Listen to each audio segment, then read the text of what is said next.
Sirao Garden, Cebu's Little Amsterdam. Uy, sa entrance tayo. Nandiyan ka sa ka-exit agad. Lakad-lakad muna tayo dito. Sirao Garden. Yeah, yeah. Uy, nakasinelas na to.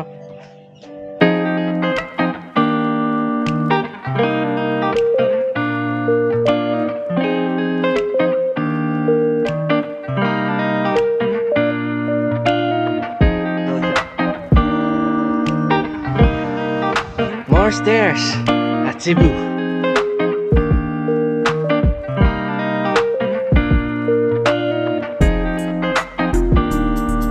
Shimena, kana kana kina, kina kana nino. Lalakad ka kunyari. Chiriruku, chichiru. Tapos tingin ka.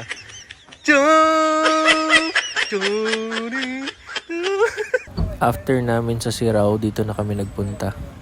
La Vie in the Sky. So, nakakuha kami ng table. Dito kami nakaupo.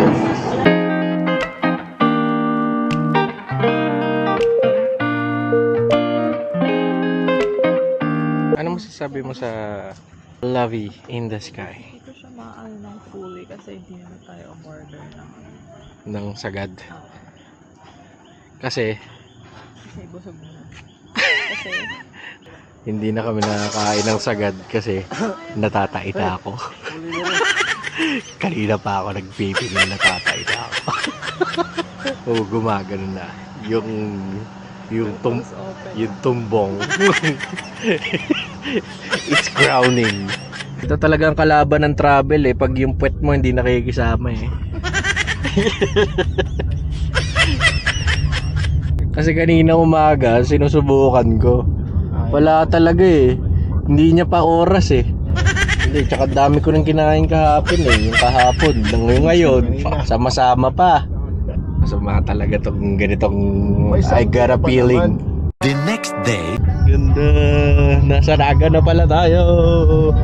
Ayun, sa wakas Karkar na. Bakit Karkar yun kuya ang pangalan? Karkar. Siguro madami sasakyan dito dati. Joke lang. Dito kilala yung lechon. Nag-stop over muna tayo dito. Sa may bandang... Ano pong lugar ito? Tanawan. Guadalupe, Tanawan. Para mag-picture-picture.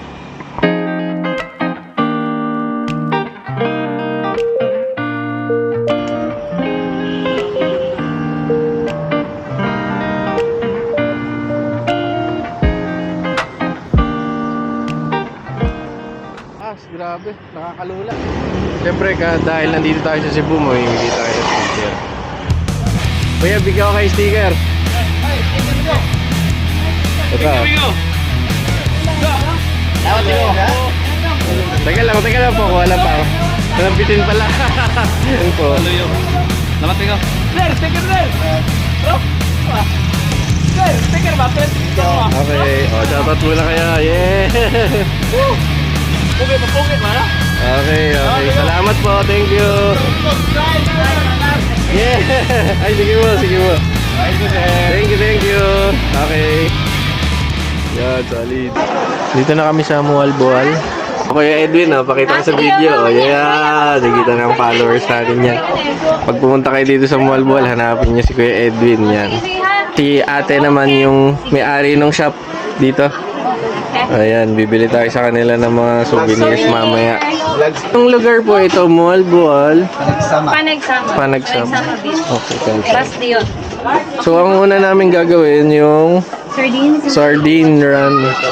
Pwede bang manguha ng sardinas pang masalubong? Kompleto dito. May souvenirs, life vest, at kung ano-anong abubot na pwede nyong dalhin. Nag-avail nga pala kami ng GoPro para may mga footage kami sa ilalim ng dagat. Tulad nito.